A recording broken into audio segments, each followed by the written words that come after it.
Welcome back, Outlanders, to another episode of Monster Field Guide, the show where I catalog the monsters from Monster Hunter World. Today I'm excited because we're covering a very special monster, none other than the Carrion King, Vaal Hazak. Vaal Hazak is special because it's our first look into another classification of monster, the Elder Dragon. Elder Dragons are less defined by their physiology and more defined by their impact on the environment, and they need to constantly be monitored and exterminated if they become too hazardous.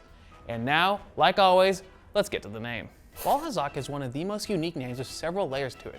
First, let's tackle Vaal, which is a corruption of Baal, a biblical demon, one of the 7 demon princes of hell. Then there's Hazak, which is a corruption of the word hazard owing to its inherent danger of being near it, which I'll get to later. And together, the name sounds and looks like Valhalla, one of the realms that dead souls can enter in Norse mythology. This is fitting because Vaal Hazak's only known environment, the Rotten Vale, is practically a realm of death. Speaking of the Rotten Vale, there's an important part of its ecosystem that ties directly to this dangerous monster. In the Rotten Vale, permeating the entire lower region is a green miasma known as the effluvium. This sickening fog is actually a microbacteria that is responsible for decomposing all of the dead creatures that end up in the Rotten Vale. It acts as the digestive fluids of the region, is responsible for all the nutrients that feed the surrounding areas and makes them so full of life. However, it's dangerous for living creatures because it will slowly consume any organic material, dead or alive. Vaal Hazak lives in perfect harmony with this bacteria, utilizing it in several ways. One of the ways that he uses effluvium is for sustenance. Vaal Hazak is an opportunistic predator and uses its unique double jaw system to grab squirming prey and consume it alongside the nutrient-rich bacteria.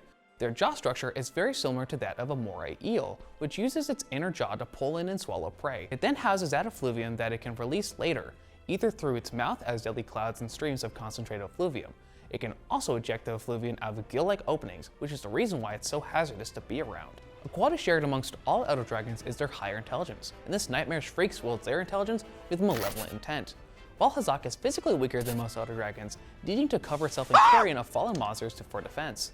It instead utilizes the decomposing nature of the effluvium to reduce their opponents to hollow shells of their former selves, infecting them with a rot that will eventually kill them. This evil symbiosis leads to the Vaal Hazak's most insidious ability, subjugating the free will of smaller monsters.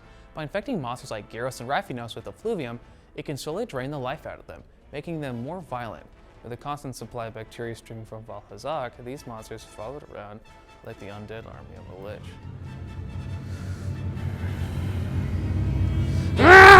Lastly, Vaal Hazak was made for World to be a monster that couldn't be brute forced, as doing so would leave the player constantly fending off the effluvium buildup.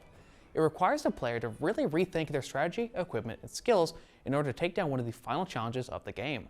But that's all I have for this week. Join me next week as I tackle the final monster on this expedition, Nergigante.